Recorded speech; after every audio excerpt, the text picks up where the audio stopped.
Bom dia, irmãos.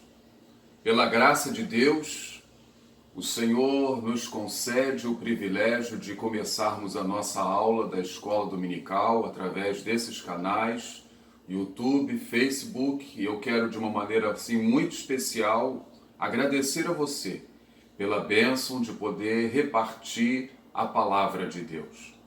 Em nossa aula de hoje, nós vamos estar refletindo sobre o texto de Mateus, capítulo 6, a partir do verso 9, que eu convido a você a fazer a leitura juntamente comigo. Mateus, capítulo 6, versículo 9, e depois nós vamos estar orando.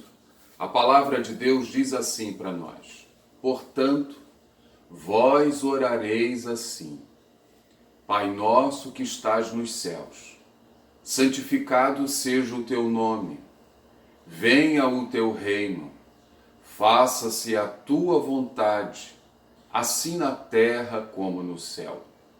O pão nosso de cada dia dá-nos hoje, e perdoa-nos as nossas dívidas, assim como nós temos perdoado aos nossos devedores, e não nos deixes cair em tentação, mas livra-nos do mal. Pois teu é o reino, o poder e a glória para sempre. Amém. Vamos orar? E vamos agradecer a Deus pela bênção deste dia, agradecer ao Senhor pelo privilégio de termos a palavra e podermos nela meditar. Feche seus olhos, levante as suas mãos e vamos conversar com o Senhor. Senhor, recebe o nosso louvor, a nossa gratidão por essa manhã, pela bênção, Senhor, de podermos estar, ó Deus, reunidos em torno da Tua palavra. Nós louvamos o Teu nome por essa palavra, porque ao longo dos séculos o Senhor a tem preservado.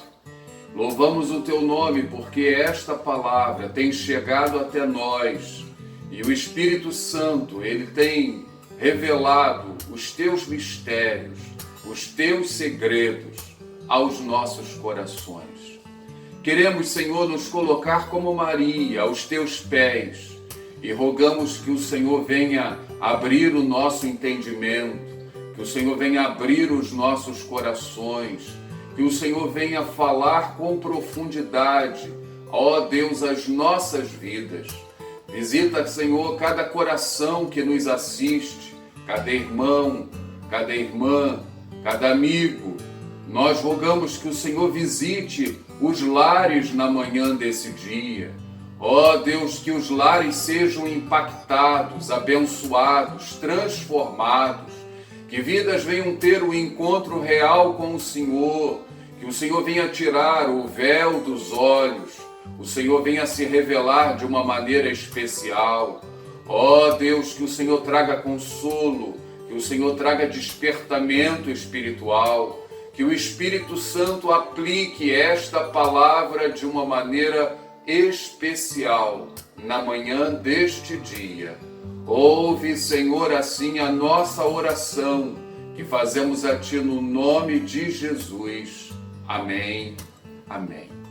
Graças a Deus. Olá, meus irmãos, a paz do Senhor. Quero te convidar a cantar essa canção que, para a honra e glória do Senhor, Ele me deu o prazer de colocar em forma de música, que nada mais é do que a oração ensinada pelo nosso Senhor Jesus, a oração do Pai Nosso. Que o Senhor nos abençoe. Amém?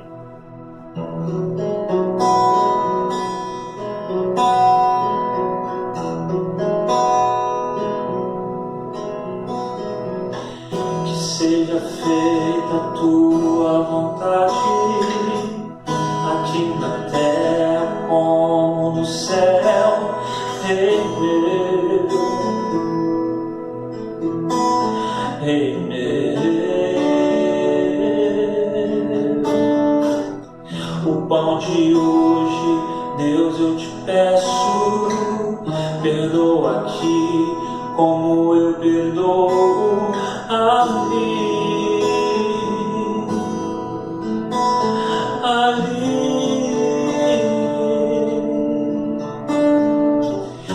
Não me deixe cair em tentação. Meu Deus, eu clamo, livra-me do mal, pois teu é o reino, a glória, o poder para sempre. E não me deixe cair em tentação. Meu Deus, eu clamo, livra-me do mal, pois teu é o reino, a glória, o poder para sempre. Para sempre.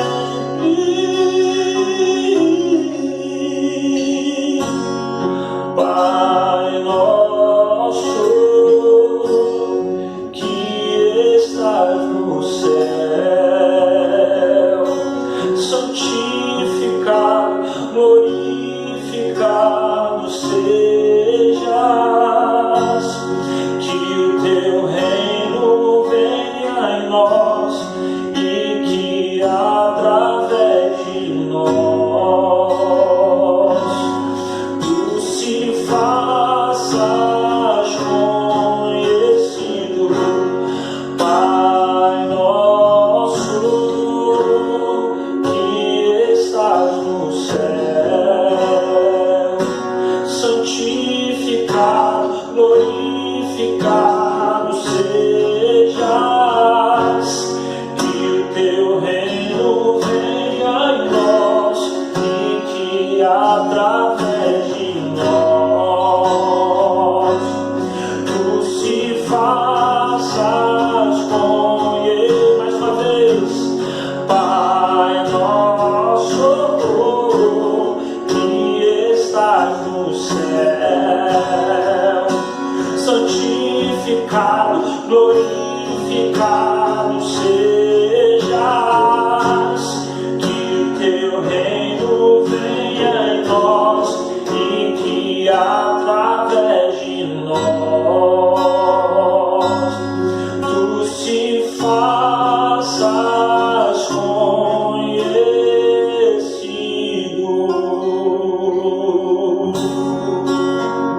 Aleluia. Queridos, a nossa igreja este ano tem um tema e nós temos meditado em cima desse tema. O tema que a nossa igreja tem escolhido para este ano de 2020 é tempo de aprofundar raízes e de frutificação, baseado no segundo livro dos Reis, capítulo 19, versículo 30, e nós estamos utilizando estas palavras tiradas da tradução brasileira. E dentro desta temática nós temos estudado uma revista que fala sobre apatia e esfriamento espiritual. Sua igreja precisa de revitalização. Já há várias semanas nós temos estudado vários aspectos acerca da revitalização da igreja. Há alguns dias atrás nós começamos a estudar a lição de número 8, que tem como tema revitalizando nossa vida de oração. Nós estudamos a primeira parte desta lição em nossa última aula. E hoje nós vamos estar estudando a segunda parte, a segunda e última parte. É interessante nós observarmos que se nós tomarmos a versão de Lucas da oração do Pai Nosso, Lucas, ele vai revelar alguns detalhes que o Evangelho de Mateus, ele não revela. Primeiramente, Lucas ele vai dar ênfase à vida de oração de Jesus. Jesus, mesmo sendo Deus encarnado, ele procurava sempre parar para orar. E eu quero convidar você a ler alguns versículos comigo, no Evangelho de Lucas. E eu vou fazer a leitura desses versículos na Nova Almeida. Primeiramente, Lucas capítulo 5, verso 16, a palavra assim registra: Jesus, porém, se retirava para lugares solitários e orava. Fecha aspas. Lucas capítulo 6, verso 12. Agora na versão revista e atualizada, assim está registrado: naqueles dias, retirou-se para o monte a fim de orar e passou a noite orando a Deus. Lucas, capítulo 9, versículo 18, na Nova Almeida, assim está registrado: e aconteceu que, enquanto Jesus estava orando em particular, achavam-se presentes os discípulos, a quem perguntou: quem dizem as multidões que eu sou? No mesmo capítulo, no verso 28, Lucas 9, 28, assim diz: cerca de 8 dias depois de proferidas essas palavras, Jesus levou consigo Pedro, João e Tiago e subiu ao monte com o propósito de orar. Capítulo 11 de Lucas, verso 1, assim está escrito: Jesus estava orando em certo lugar e, quando terminou, um dos seus discípulos lhe pediu: Senhor, ensina-me a orar como também João ensinou os discípulos dele. O que nós podemos ver nesses versículos? Primeiro, que Jesus, quando ele vai ensinar acerca da oração, ele ensina com autoridade. Ele tinha vida de oração e os seus discípulos viam em Jesus um exemplo a ser seguido. Segundo, nós podemos ver a ênfase no secreto, Jesus se retirando e orando em secreto, como vimos na aula passada. E vós, quando orardes, orareis em secreto, fecha a porta do teu quarto e ora em secreto, e teu Pai que vê em secreto te recompensará. Jesus era alguém que vivia isso na sua experiência. Segundo, nesses textos que acabamos de ler, nós podemos ver a ênfase de Lucas que Jesus passava noites inteiras, períodos longos, em oração. A oração para Jesus era algo prazeroso, não era uma espécie de penitência. Lembram que na aula passada também Jesus condenou as vãs repetições, como se fosse uma penitência. Não, a oração é algo prazeroso na vida do Filho de Deus. Não é uma mera repetição, e nós podemos observar, à luz das ênfases dadas pelo evangelista Lucas, que isto era uma realidade na vida do nosso Mestre. E no capítulo 11, no verso 1, nós podemos observar um dos discípulos. A Escritura não registra qual deles, mas um dos discípulos vai pedir a Jesus que ensine os discípulos a orar. Eles viam o exemplo de Jesus e eles queriam aprender a orar como Jesus. E é aí que no Evangelho de Lucas é descrita a oração do Pai Nosso.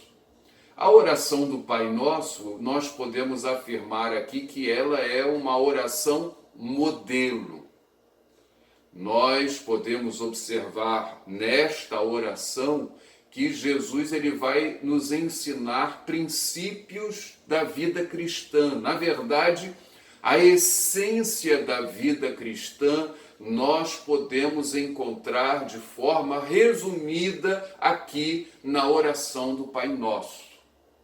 Se uma pessoa, por exemplo, não tiver conhecimento da mensagem do Novo Testamento, mas ela conhecer de uma maneira prática os princípios ensinados aqui por Jesus na oração do Pai Nosso, nós podemos dizer que ela já tem a essência da mensagem de todo o Novo Testamento. Então, esta oração é uma oração modelo. Jesus, ele não deseja que necessariamente ela seja rezada. Não há nenhum problema de você pegar e você fazer desta oração a sua oração. Mas o seu coração precisa estar em sintonia com essas palavras. Não é algo apenas para ser repetido. Mas o seu coração precisa estar em total sintonia. Didaticamente, nós poderemos dividir a oração do Pai Nosso em duas partes. Na primeira parte, Jesus ele vai nos ensinar a nos preocuparmos com a glória de Deus. As 3 primeiras petições, elas dizem respeito à glória de Deus. E as últimas petições da oração, Jesus ele vai nos ensinar a viver uma vida de dependência de Deus. Então, nós já temos aqui 2 princípios centrais da vida cristã. O crente, ele vive para a glória de Deus e ele deve viver na completa dependência de Deus. A primeira parte, quando nós enfatizamos a questão da glória de Deus. Santificado seja o teu nome, venha o teu reino, seja feita a tua vontade. Todos esses 3 pedidos, eles dizem respeito à glória de Deus. E os pedidos que dizem respeito à nossa dependência de Deus. O pão nosso de cada dia dá-nos hoje. Perdoa as nossas dívidas. Não nos deixes cair em tentação. Quais seriam os ensinos que Jesus deseja nos dar através desta oração? Vamos refletir? Em primeiro lugar, o Senhor Jesus ele nos ensina o propósito da sua missão. Por que ele veio a este mundo? Por que ele se fez carne? Ele abriu mão da glória celestial. Ele se fez homem para se identificar conosco. O grande propósito de Jesus é de nos levar a viver um relacionamento com o Deus, o nosso Criador. E é por isso que ele vai aqui nos ensinar a chamar Deus de Pai. Pai. Né?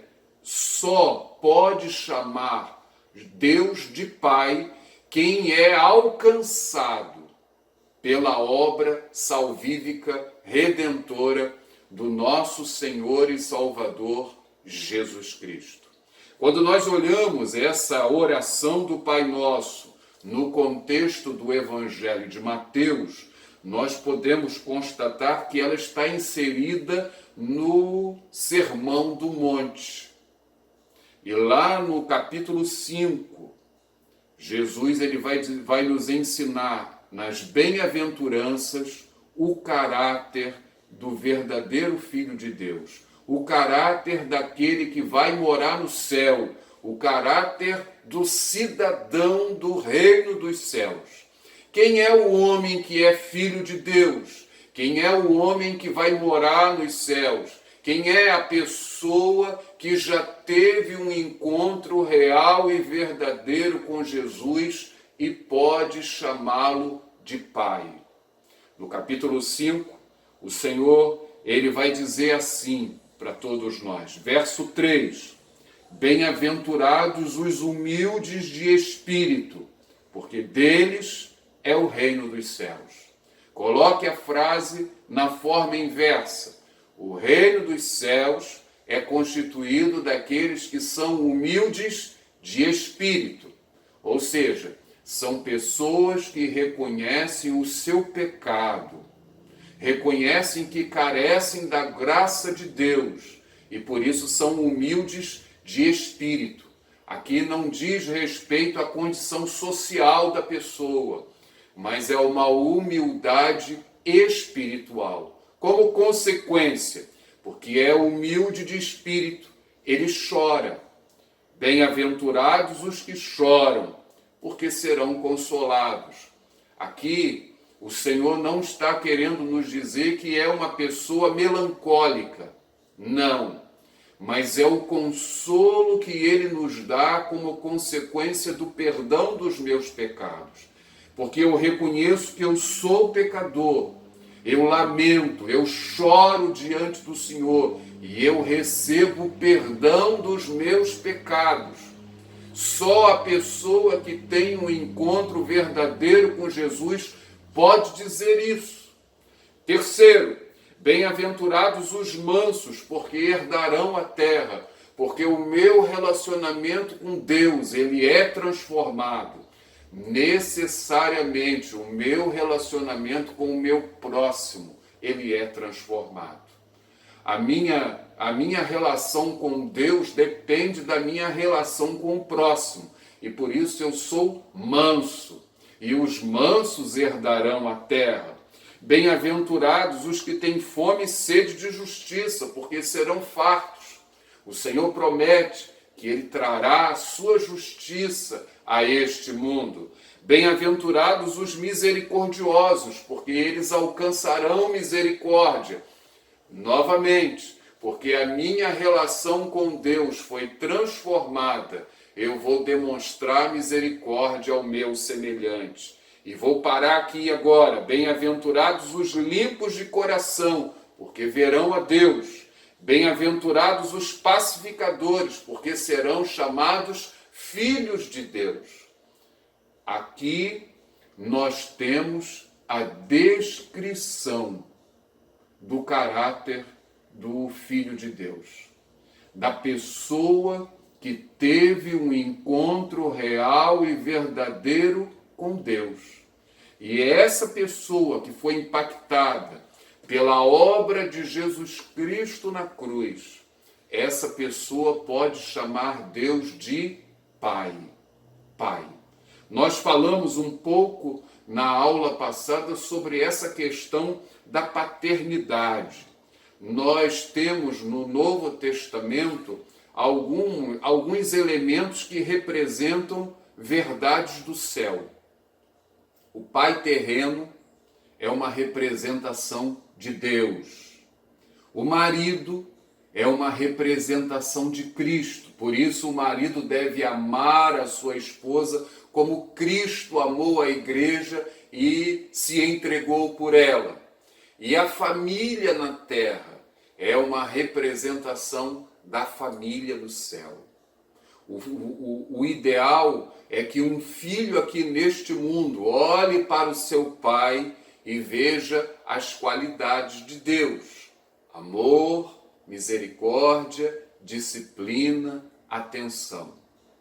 Amor, misericórdia, disciplina, atenção. Infelizmente, muitos, por causa do pecado, tem um mau relacionamento com o pai, famílias abaladas, destruídas. É a realidade que nós temos vivido como consequência do pecado. Isso tem levado muita gente a ter também uma visão deturpada da paternidade de Deus.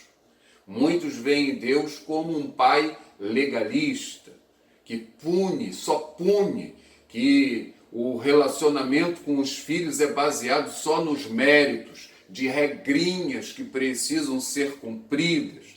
Isso aí vem muitas vezes da nossa relação com os pais. Mas Deus, ele não se revela assim, né? O pai detetive, que fica de olho em tudo que o filho faz, querendo apanhar alguma coisa, essa também é uma visão equivocada e que nós muitas das vezes recebemos como herança do nosso relacionamento com os nossos pais.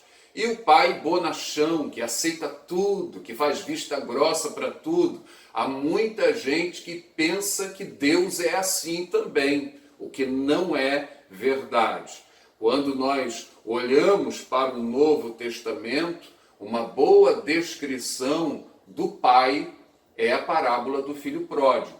E eu quero então desafiar você a meditar na parábola do filho pródigo, a pensar naquele pai ali e refletir em como Deus tem se revelado a nós como Pai. Então, a primeira mensagem que nós podemos aprender na oração do Pai Nosso é a revelação da missão de Jesus. Jesus é aquele que veio para restaurar o nosso relacionamento com Deus e nós somos levados a viver na condição de filho. João, no capítulo 1, verso 12, ele vai dizer: mas a todos quantos o receberam, deu-lhes o poder de serem feitos filhos de Deus, a saber, aos que creem no seu nome. Então, se você viveu a experiência do novo nascimento, conheceu a obra redentora de Jesus, o Senhor Jesus chama você a chamar Deus de Pai. É um grande privilégio. E nós não vamos encontrar esta realidade em nenhuma outra religião no mundo. Só no cristianismo nós somos ensinados a viver esse relacionamento, somos incentivados a desfrutar desse relacionamento de pai e filho. A segunda lição que nós podemos aprender aqui na oração do Pai Nosso é que Jesus ele vai nos ensinar o propósito da nossa existência. Para que existimos? Por que fomos criados? Por quê? Fomos criados para glorificarmos a Deus. Esse é o sentido da nossa vida.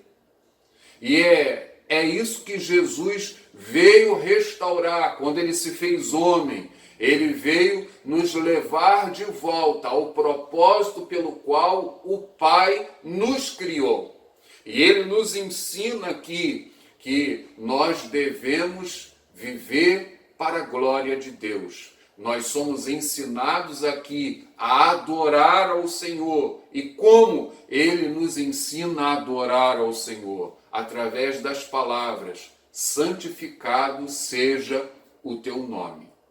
É para isso que existimos, é para isso que você existe, meu querido, minha querida. Santificado seja o teu nome. Um nome representa uma pessoa, a pessoa de Deus.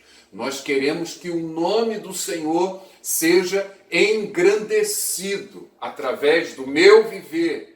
Eu desejo que o nome do Senhor seja engrandecido em toda a terra, que ele seja conhecido, que ele seja adorado em toda a terra. Esse era o desejo do salmista, lá no Salmo 34, verso 3, e quando ele diz assim: engrandecei o Senhor comigo, e todos a uma lhe exaltemos o nome. O nosso desejo é de que o nome do Senhor seja enaltecido. E se eu tenho esse desejo, eu procuro viver para a sua honra, para a sua glória. Eu vou orar por conversões ao Senhor Jesus Cristo. Eu vou orar por novos obreiros. Eu vou orar pela nossa nação. Eu vou orar pelas nações, porque eu desejo que o nome do Senhor seja engrandecido, seja santificado em toda a terra. Louvado seja o nome do Senhor. Nós podemos dizer aqui que esta é, portanto, uma oração também missionária, porque o sentido de missões é fazer com que o nome do Senhor seja conhecido, adorado e temido em toda a terra. Então eu temo ao Senhor e eu tenho o desejo de que outras pessoas também venham a temê-lo. Eu o chamo de Pai, eu procuro santificar o nome dele. E em terceiro lugar, ele vai nos ensinar a orar pela consumação da obra dele aqui nesse mundo. Ou seja, a volta de Jesus. A volta de Jesus. Quando ele vai nos ensinar aqui, venha o teu reino. Venha o teu reino. Vejam, há uma sequência nesta oração. Há uma sequência. Ele me alcança, eu vivo para a glória dele, e eu agora vou almejar a volta de Jesus Cristo. O nome de Deus, ele não é conhecido, ele não é reverenciado em toda a terra por causa do pecado, E o Senhor, ele me leva a orar por missões, ele me leva a orar para que vidas venham a se converter. O reino de Deus, ele foi implantado por Jesus quando ele chegou aqui. Esta era a grande missão de Jesus, implantar o reino de Deus. Quando ele começou a pregar, lá em Mateus capítulo 4, versículo 17, o evangelista assim registra: daí por diante, passou Jesus a pregar e a dizer: arrependei-vos, porque está próximo o reino dos céus. A mensagem de Jesus era a mensagem do reino. À medida em que o evangelho é pregado, vidas se convertem ao evangelho, nós podemos dizer que o evangelho, que o reino hoje está crescendo. E o reino chegará ao seu apogeu, à sua plenitude, quando Jesus Cristo voltar. E é isso que lá no livro do Apocalipse, no capítulo 11, verso 15, que fala da última trombeta. A última trombeta vai soar e acontecerá a volta de Jesus. E em Apocalipse capítulo 11, verso 15, o anjo que toca diz assim: o sétimo anjo tocou a trombeta, e houve no céu grandes vozes, dizendo: o reino do mundo se tornou de nosso Senhor e do seu Cristo, e ele reinará pelos séculos dos séculos. Louvado seja Deus. Então, quando ele nos ensina a orar, venha o teu reino, ele está nos ensinando a orar pelo êxito da pregação do Evangelho de Jesus, para que os missionários alcancem os não alcançados, para que vidas venham se converter. Quando eu estou dizendo, venha o teu reino, Senhor, eu estou dizendo que eu estou aguardando a volta do nosso Senhor e Salvador, Jesus Cristo. Pergunto a você, você tem vivido nessa perspectiva? Você vive na expectativa da volta de Jesus, de que o mundo venha conhecer a Cristo? Isso é uma prioridade? Você deseja que o nome do Senhor seja engrandecido em toda a terra? É isso que Jesus está nos ensinando através desta oração. Vejam, aquilo que falei no início, são princípios básicos que regem a vida cristã. Quarto lugar, Jesus ele vai nos ensinar aqui que a vontade de Deus seja feita, assim na terra como no céu. No céu, a vontade de Deus, ela já é feita. No Salmo 103, versículo 20, ali nós já podemos ver que os anjos executam a vontade de Deus. Eles são submissos à vontade de Deus. O céu é o nosso ideal, é o que nós queremos.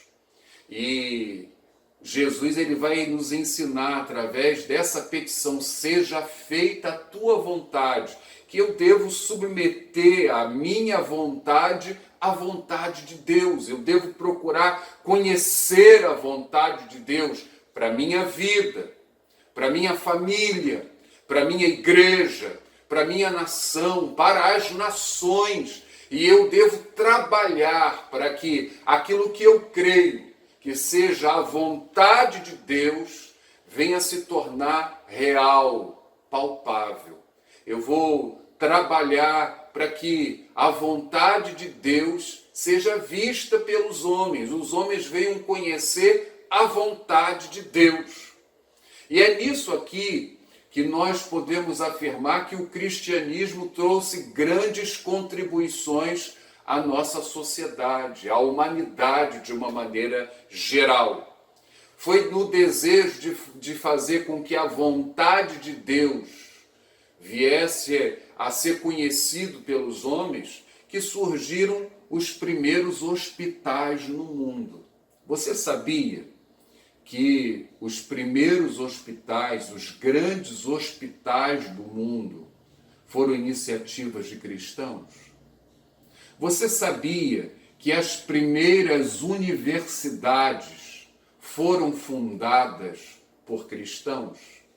Que as grandes universidades no mundo ainda hoje são universidades que têm em suas raízes a mensagem do Evangelho de Jesus Cristo?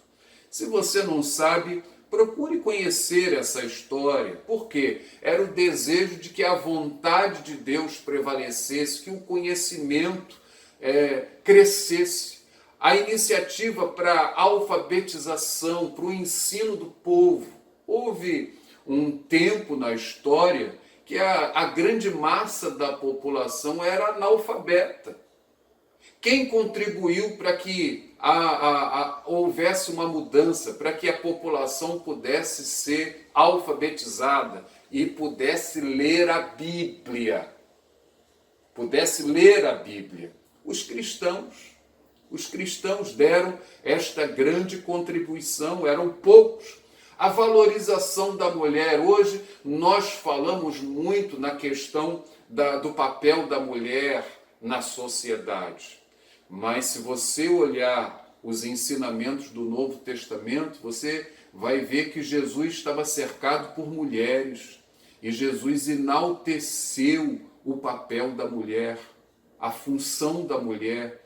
Você pode ver a diferença do Ocidente para o Oriente. O Ocidente cristão, o impacto da mensagem do Evangelho de nosso Senhor Jesus Cristo e como que o papel da mulher foi enaltecido. A restauração de vidas no convívio social, toxicômanos, o trabalho da igreja para trazer essas pessoas de volta às famílias, criminosos, o trabalho que é feito nos presídios, que a igreja, ao longo dos anos, tem feito para que essas vidas sejam transformadas, porque o Evangelho de nosso Senhor e Salvador Jesus Cristo é poder, ele transforma. Vejam, todas essas iniciativas que hoje aparentemente nós observamos nas mãos do governo, foi o cristianismo, no desejo de que a vontade de Deus fosse realizada, para que o ser humano vivesse em dignidade. E o que o Senhor ele deseja de mim, ele deseja de você.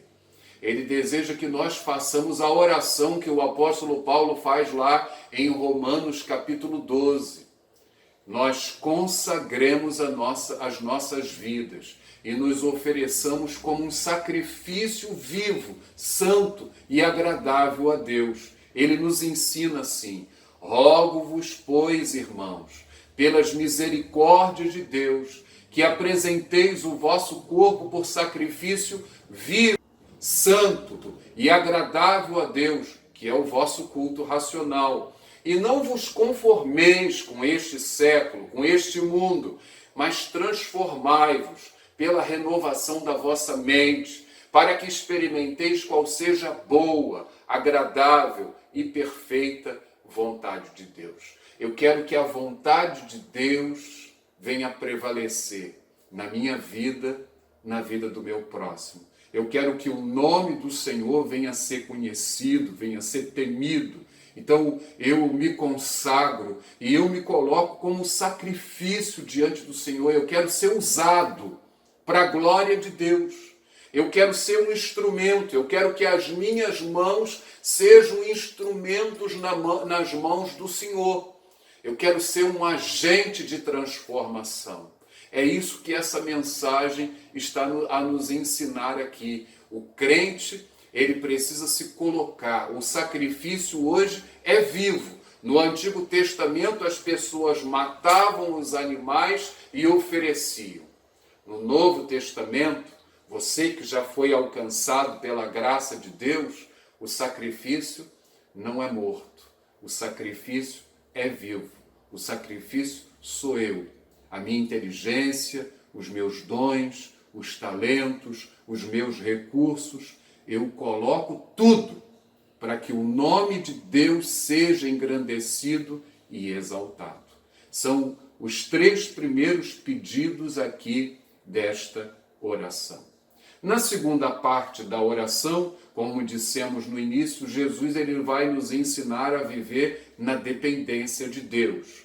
E o que ele vai nos ensinar aqui? Quinto lugar, ele nos ensina a viver uma vida simples, satisfeita e confiante. Quando ele nos ensina que o pão nosso de cada dia dá-nos hoje. O que Jesus ele está a nos ensinar? Ele nos ensina que a vida do crente deve ser marcada pela simplicidade. Nós vivemos num mundo capitalista, num mundo consumista. Nós somos incentivados a comprar. Jesus ele nos ensina a viver uma vida simples. Simples.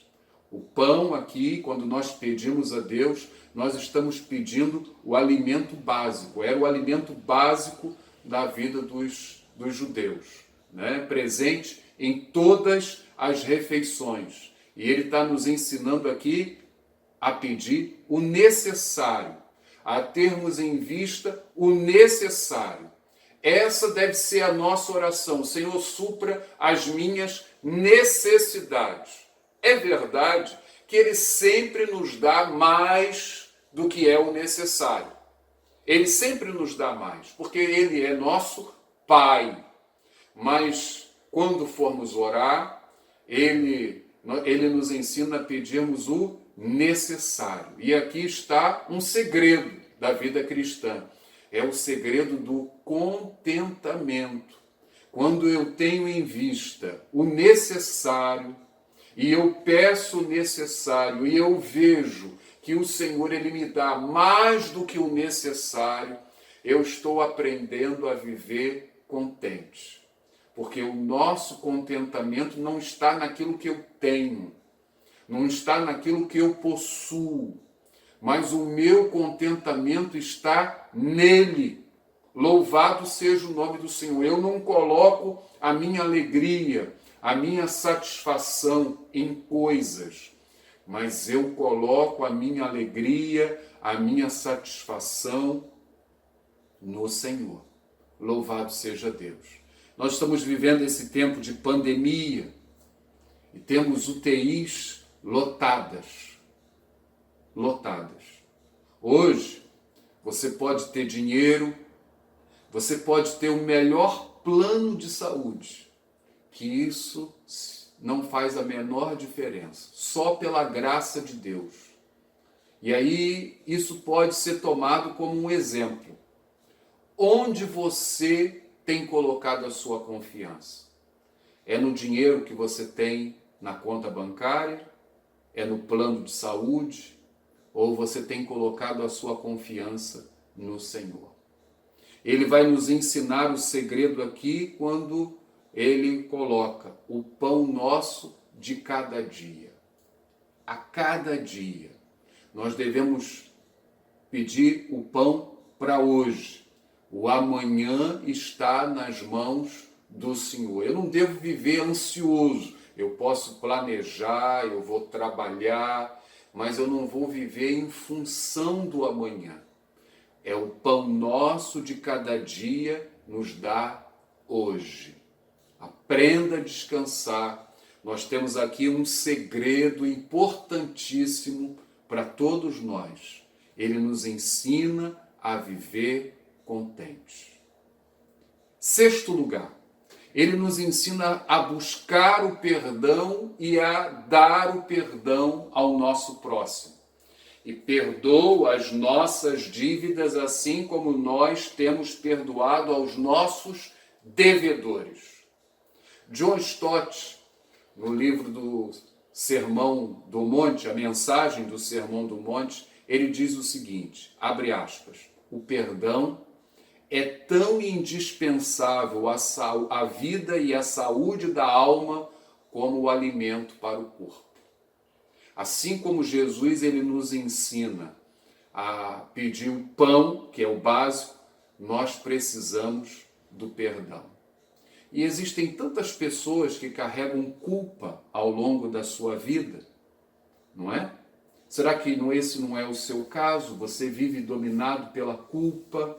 Alguma coisa que você fez ou que você deixou de fazer e você carrega um fardo muito grande? Na minha experiência pastoral, há anos atrás, eu me deparei com uma senhora que carregava uma grande culpa. Ela havia feito 2 abortos, era uma senhora casada.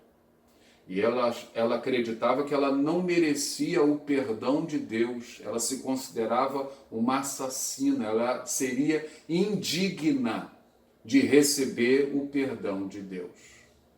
A Bíblia, ela vai nos dizer que o Senhor é Pai. E se nós nos arrependemos, se nós nos colocamos com sinceridade na presença dele, ele é aquele que conhece a verdade do nosso íntimo, ele nos perdoa, independentemente do pecado, da falta que tenhamos cometido. Eu tive a oportunidade de ministrar essa mensagem a essa senhora e louvado seja o nome do Senhor. Ela tomou posse, mas o evangelista, o apóstolo João, lá na primeira carta, capítulo 1, verso 9, aquelas palavras tão conhecidas, ele assim registra: se confessarmos os nossos pecados, ele é fiel e justo para nos perdoar os pecados e nos purificar de toda injustiça. Louvado seja Deus. Então o Senhor é aquele que perdoa os nossos pecados.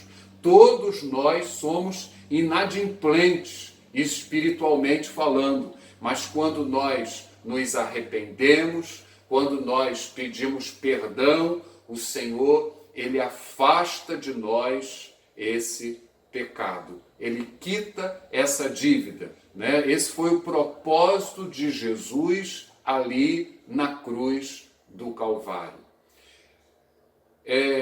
Quero ler com vocês um texto do profeta Miqueias, capítulo 7, verso 18 e 19, na Nova Almeida, que fala do caráter perdoador de Deus. Olha que palavras lindas. Quem é semelhante a ti, ó Deus, que perdoas a iniquidade e te esqueces da transgressão do remanescente da tua herança? O Senhor não retém a sua ira para sempre, porque tem prazer na misericórdia. Ele voltará a ter compaixão de nós, pisará os pés as nossas iniquidades e lançará todos os nossos pecados nas profundezas do mar. Louvado seja Deus. O Senhor, ele tem prazer na misericórdia. Ele é um Deus perdoador e ele lança o nosso pecado nas profundezas do mar. Há uma expressão que não é bíblica, mas é muito comum ouvi-la, né, na igreja, o mar do esquecimento. O Senhor lança a nossa iniquidade, o nosso pecado no mar do esquecimento. E porque eu alcancei a misericórdia de Deus, porque eu reconheço que eu sou pecador, mas eu fui perdoado, eu preciso demonstrar misericórdia ao meu próximo. Bem-aventurados os misericordiosos, porque eles alcançarão misericórdia. Então, como filho de Deus, eu serei misericordioso. Como filho de Deus, eu serei pacificador.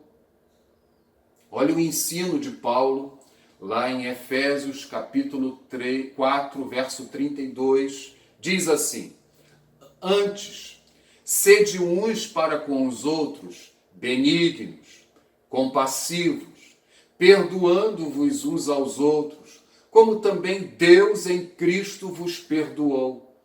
Capítulo 5, verso 1, dando seguimento aí. Sede, pois, imitadores de Deus, como filhos amados. Eu demonstro que eu sou um filho de Deus. Eu demonstro que eu sou um imitador do Senhor, imitador de Cristo, porque eu sou benigno, eu sou compassivo, porque eu perdoo. Quando eu não perdoo, eu demonstro que eu não sou filho de Deus. Você tem alguma mágoa aí no seu coração, meu irmão, minha irmã, meu amigo? Pense aí. Perdoa as nossas dívidas, assim como nós perdoamos aos nossos devedores. Eu demonstro que eu preciso viver na dependência de Deus, porque eu preciso do pão, o sustento, eu preciso do perdão, e por isso eu concedo perdão. E em último lugar, em sétimo lugar, ele nos adverte a termos cuidado com o mal. Cuidado com o mal. Diz assim: e não nos deixes cair em tentação, mas livra-nos do mal. Não nos deixe, não nos deixe. Veja bem, o mal é uma realidade. Há muitos que não acreditam na existência do mal, na existência do diabo, mas quem está dizendo aqui essas palavras é o próprio Jesus. E ele, enquanto viveu aqui, ele demonstrou assim uma preocupação com os seus discípulos e o mal. No capítulo 6, 13 aqui que lemos, ele vai dizer: não nos deixes cair em tentação, mas livra-nos do mal.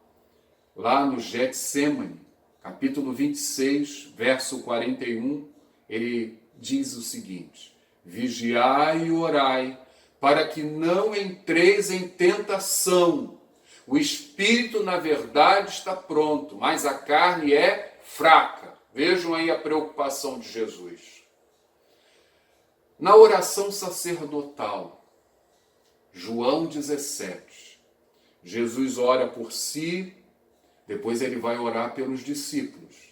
E quando ele ora pelos discípulos, ele vai fazer o seguinte pedido: não peço que os tires do mundo, e sim que os guardes do mal. Não peço que os tires do mundo, e sim que os guardes do mal. João 17, 15. Satanás é aquele que nos tenta. Ser tentado, até o próprio Jesus o foi. A grande questão aqui é cair na tentação. Jesus foi tentado, mas ele não cedeu à tentação. E nós não podemos brincar com o pecado, nós não podemos brincar com o diabo. É isso que Jesus ele está nos ensinando aqui, que nós não podemos baixar a guarda. Nós devemos vigiar e orar. Nós estamos inseridos no meio de uma batalha espiritual. E qual é o grande objetivo de Satanás? Ele deseja nos induzir ao pecado. Ele deseja enfraquecer a nossa fé. Ele deseja nos afastar de Deus. Ele deseja entristecer o nosso coração. Ele deseja roubar a nossa alegria em Cristo Jesus. Ele deseja gerar endurecimento no nosso coração. Isso tem acontecido com você? É isso que Satanás faz quando ele nos tenta e nós cedemos à tentação. Se você tem caído na tentação, lembre do que nós acabamos de dizer. Arrependa-se, peça perdão a Deus.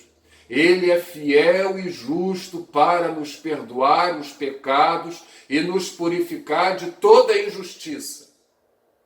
E quando o diabo se apresentar a acusação, você poderá dizer para ele assim: eu estou, diabo, debaixo da cobertura cobertura do sangue de nosso Senhor Jesus Cristo. Tome posse e vigie para não cair. Vigie e tenha na mente a promessa do Senhor. Ele vai suprir as nossas necessidades. Ele é fiel e não permitirá que sejamos tentados além das nossas forças. Se caímos na tentação, é porque o nosso coração é mau. Nós damos lugar a ele. E nós precisamos vigiar. Nós precisamos orar. Porque o Senhor sempre providencia o meio de escape. Sempre, sempre. E é através da oração que nós vamos alcançar a vitória. Louvado seja o Senhor. E aí, ele fala do mal. E como é que ele termina? Não nos deixes cair em tentação, mas livra-nos do mal, pois teu é o reino, o poder e a glória para sempre. O que Jesus está dizendo aqui? O mal é uma realidade, mas o Senhor é muito mais poderoso. Ele é aquele que tem todo o poder, toda a glória, todo o domínio. Vejam vocês que a oração do Pai Nosso começa enaltecendo o Senhor e termina enaltecendo o nome do Senhor. Então eu preciso ter em mente que o Senhor reina. Ele é maior do que todas as coisas. Ele é aquele que está sentado no trono. Ele é aquele que me sustenta. Eu vivo na completa dependência dele. Dependência dele. Mas você pode observar que esses versos aí em Mateus, eles estão entre colchetes. E eles não aparecem lá no texto de Lucas capítulo 11. O que isso significa? Que essa expressão final aí de exaltação ao Senhor, elas não aparecem em alguns manuscritos antigos. Em alguns elas aparecem, em outros não. Houve um período que a Bíblia era copiada. Havia os copistas. E a Sociedade Bíblica do Brasil, por uma questão de fidelidade, ela colocou estas expressões, estas frases, que não aparecem em alguns manuscritos, ela colocou entre colchetes. Entre colchetes. Ok? É uma questão de zelo. Mas o que se afirma aí? Que ele é o rei, ele é o todo-poderoso e a glória é dele. A oração do Pai Nosso começa e termina com um louvor e adoração ao Senhor. O que Jesus nos ensina através dessa oração? Jesus nos ensina verdades fundamentais da vida cristã. Esta oração não é necessariamente para ser rezada, mas são princípios de vida que eu e você precisamos observar. Em primeiro lugar, ele vai nos ensinar que o sentido da vida está no relacionamento com o nosso Pai do céu. Foi para isso que Jesus veio. Ele veio para nos levar de volta. Ele veio para nos levar à presença de Deus. Segundo, o sentido da vida está em glorificarmos a Deus. Eu vivo, você vive para a glória de Deus. E é por isso que nós declaramos: santificado seja o teu nome. O sentido da vida está em aguardarmos o cumprimento da promessa. Jesus vai voltar. E é por isso que eu oro: venha o teu reino. Que o evangelho seja pregado. Esse é o último sinal que está faltando para a volta de Jesus. O evangelho ser pregado em todas as nações. E, por último, que o sentido da vida está na completa dependência de Deus. Dele vem o nosso suprimento material, o pão nosso. Dele vem o nosso perdão, dependemos dele. e dele também vem o nosso livramento do mal, né? A questão moral. E não nos deixes cair em tentação. Que maravilha! Que o Senhor nos leve assim a viver uma vida mais perto dele, para o seu louvor e para a sua glória. Vamos orar? Abaixa a sua cabeça, feche os seus olhos e vamos orar ao Senhor. Senhor, obrigado por esta manhã. Obrigado, Senhor, pela aula da nossa escola dominical. Obrigado pela tua palavra, porque essa mensagem chegou até nós. Obrigado, Senhor, pelo ministério do Espírito Santo que abre a nossa mente e nos faz enxergar, ó Deus, essas verdades tão profundas, tão vitais. E nós te pedimos que o Senhor nos ajude a viver tudo isso, Senhor, para a honra, para a glória e para o louvor do teu nome. Ó Deus, aplica tudo isso aos nossos corações, às nossas famílias. Nós não queremos apenas conhecer, mas nós queremos viver, ó Deus, estas verdades sagradas. Ouve a nossa oração. No nome de Jesus. Amém, Senhor. Amém. Muito obrigado pela companhia. Se o Senhor permitir, logo à noite, nós temos um encontro marcado. Um grande abraço. Shalom Adonai.